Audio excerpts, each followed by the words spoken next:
वसईमधनं आज सकाळी एक धक्कादायक बाब समोर आली आहे, ती म्हणजे अशी की एका महिलेची निर्गुणपणे हत्या करण्यात येत आहे आणि त्याचं CCTV फुटेज जे आहे प्रचंड मोठ्या प्रमाणात व्हायरल होताना दिसून येते। नेमकं काय कारण असेल, कशामुळे हे सगळं घडलंय, असे अनेक प्रश्न उपस्थित होत आहेत। पण महत्त्वाचा मुद्दा एक असा की आजकालची तरुणाई जी आहे, ज्या प्रकारे एकमेकांसोबत नातं ठेवतात, त्याला कुठेतरी एक द्वेष आणि रागाचं स्वरूप निर्माण होतं काही काळानंतर आणि त्यानंतर अशा प्रकारच्या हत्या होत असतात। या आधी सुद्धा महाराष्ट्रामध्ये आणि आपल्या देशामध्ये अशा अनेक घटना घडलेल्या आहेत, पण आज वसईमध्ये जी घटना घडली आहे त्याचा तीव्र निषेध जो आहे जय महाराष्ट्र वृत्तवाहिनीकडनं करण्यात येत आहे। याबद्दल नेमकं तरुणाईंना काय वाटतं आहे आणि त्यांची प्रतिक्रिया काय आहे हेच आपण जाणून घेऊयात। आपल्यासोबत अनेक आता महिला भगिनी आहेत, त्यांना आपण विचारत काय वाटते अशा प्रकारची हत्या झालेली आहे वसईमध्ये, पालघर जिल्ह्यामध्ये, काय प्रतिक्रिया आहे? ही घटना अतिशय घृणास्पद आहे. कारण जे प्रेमाचं नातं असतात त्यात या गोष्टी अपेक्षित नसतात. पण जर असं काही होत असेल तर ते फारच वाईट आहे. दुसरी गोष्ट म्हणजे हे सगळं होत असताना तिथले आजूबाजूचे जे लोक होते त्यांनी काहीच मदत केली नाही. आता त्या CCTV फुटेजमध्ये दिसतोय की एक व्यक्ती मदत करायला गेली असता त्या मुलाने त्यांच्यावरही वार केले. पण जर सगळ्यांनी मिळून त्याला सामोरे गेले असते, त्याला जर कृत्य करण्यापासून त्याला परावृत्त केलं असतं, त्याला मागे खेचलं असतं तर कदाचित त्या मुलीचा जीव वाचला असता। त्यामुळे त्या म्हणजे तो माणूस तर मानसिक रुग्ण आहे असंच म्हणावं लागेल। कारण हे जे आहे ते फार क्रूर आहे आणि इतकी क्रूरता मुळात येते कुठून ही विचार करण्यासारखी गोष्ट आहे।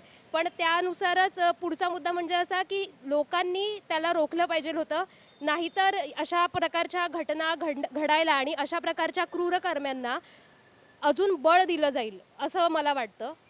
नक्कीच अशा घटनांना बळ दिलं जाईल असं एक म्हणणं येत आहे, पण काय असं घडलं असेल, काय कारण असतील की एवढा माणसाला राग येतोय आणि अशा पद्धतीत तो भर चौकात दिवसाढवळ्या हत्या करत आहे? काय असेल कारण? आता ते कारण काही असेल ते अद्यापही म्हणजे स्पष्ट झालेलं नाही आहे. पण माझ्या मते असं वाटतं, की लोकांनी मदत केली पाहिजे. कारण लोकांनी जेव्हा मदत केली असती, तर त्या मुलीचा जीव वाचला तर असताच. पण जसं अशी अनेक घटना आपल्या देशात घडतात. आता मागे दिल्लीतही अशी घटना घडली होती. तिला पण भर रस्त्यात एका मुलाने मारला होता आणि लोकं अशी जात होती आणि तिला कोणीच मदतीला हात देत नव्हता.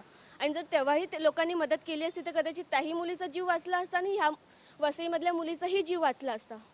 अर्थातच जे काही घडलं आहे ते सर्व समोर येणारच आहे, काय प्रकरण आहे काय नाही। मुलींच्या घरच्यांना नेमकं काय वाटतं? कारण की अनेकदा असं होत असतं की मुली ज्या आहेत आपलं घरदार सोडून मुंबईमध्ये नोकरीला येत असतात, तर नेमकं घरच्यांवर काय घरच्या काय सोसत असतील या गोष्टीला? नक्कीच बघा, अनेक ज्या मुली आहेत त्या आपलं घरदार सोडून मुंबईसारख्या शहरामध्ये राहण्यासाठी येतात, नोकरी करण्यासाठी येतात। मुंबई, पुणे हे अतिशय मोठी, पुण्याला तर शिक्षणाचं माहेरघर म्हटलं जातं आणि पुण्यासारख्या शहरात, मुंबईसारख्या शहरात अनेक अशा घटना घडतात। अनेक महिलांवर बलात्कार होतात, अनेक महिलांना अशा गोष्टींना सामोरं जावं लागतं ज्यात त्यांचा काही दोषही नसतो। आणि अशा घटनांमध्ये पोलिसांनी महिलांना प्रोटेक्शन देणं फार महत्त्वाचं आहे आणि प्रत्येक ठिकाणी पोलीस उपलब्ध असतील असं नाहीच आहे।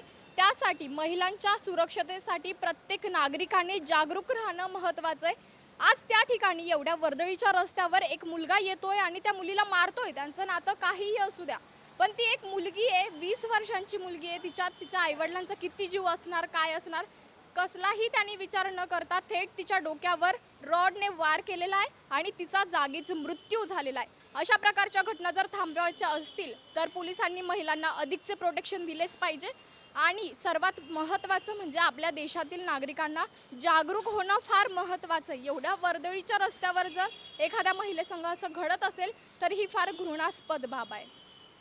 नक्कीच बघू शकतो किती तीव्र पद्धतीच्या प्रतिक्रिया ज्या आहेत त्या समोर येत आहे। एक महत्त्वाचा असा प्रश्न इथे उपस्थित होतो की नेमकं ज्या वेळेस एक मुलगा एक मुलगी नात्यामध्ये येतात त्यावेळेस एक वेगळा विश्वास असतो आणि त्यानंतर जेव्हा प्रकरण बदलतं तेव्हा रागामध्ये त्याचं रूपांतर होतं।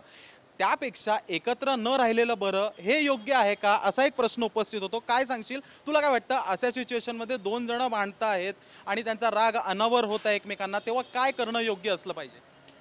राग जेव्हा अनावर होतो तेव्हा तो राग हिंसाचाराचं स्वरूप घेतो। त्यामुळे आपण विश्वास ठेवताना मुलींनी एखाद्या मुलावर विश्वास ठेवताना सजग राहणं पण तितकंच महत्त्वाचं आहे। आणि यात एक मुद्दा अजून उपस्थित होतो की कायद्याला लोक किती घाबरत आहेत। आज आपल्याकडे महिलांच्या सुरक्षिततेसाठी किती कायदे केले आहेत, पण पण त्या कायद्याला कोणीही घाबरत नाही आहे आणि असा हिंसाचार त्यातून वाढत चालला आहे. नक्कीच आपल्यासोबत अजून काही महिला आहेत, त्यांच्याशी आपण विचारूयात. काय वाटतं तुम्हाला, हे सर्व प्रकरण घडलंय अगदी मुंबईच्या जवळच झालेलं आहे, वसईमध्ये.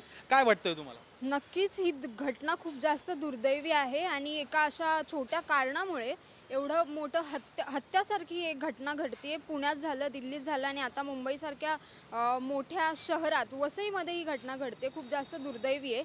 महिलांच्या संरक्षणासाठी काहीतरी पावलं उचलली गेली पाहिजेत आणि अशा प्रेम प्रकरणामधून, लव्ह जिहादसारख्या प्रकरणामधून जर हत्या होतीये तर हे काही छोटी घटना नाही आहे. ह्यावर सरकारने सुद्धा काहीतरी कडक कारवाई केली पाहिजे, कडक कारवाई केली पाहिजे. आणि हे सगळं प्रकरण बघ्याची भूमिका बजावणारे सुद्धा देखील तिथे खूप जास्त मोठ्या प्रमाणात होते. तर बघ्याची भूमिका बजावणाऱ्यांनी यात काहीच आपली प्रतिक्रियाच तिथे काही दिली नाही आहे. त्यामुळे त्या महिलेला आपला जीव गमवावा लागला आहे.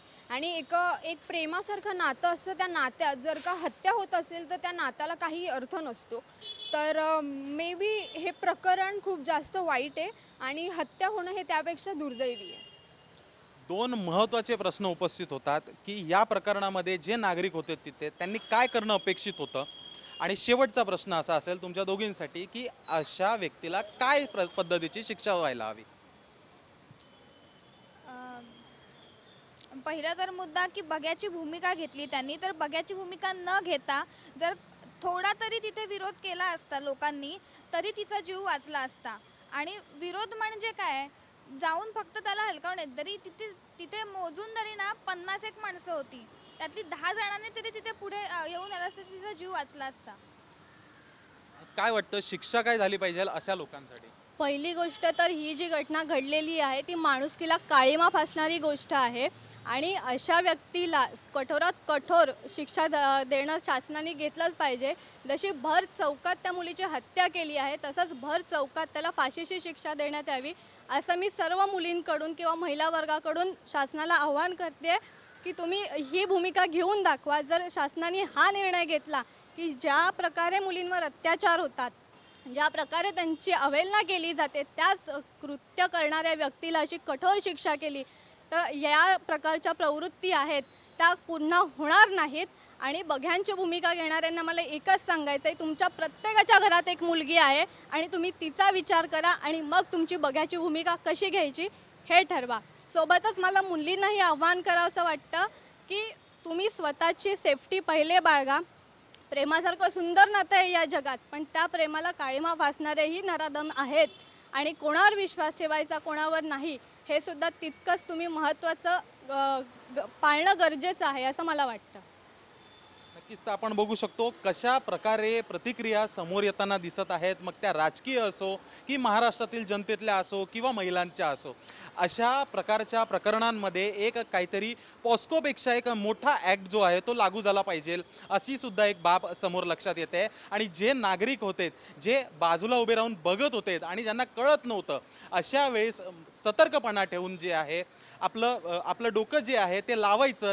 त्या माणसाला कशा पद्धतीत थांबवता येईल, कशा पद्धतीने जे काही घडत आहे ते थांबवता येईल याकडे मात्र लक्ष दिलं हवं.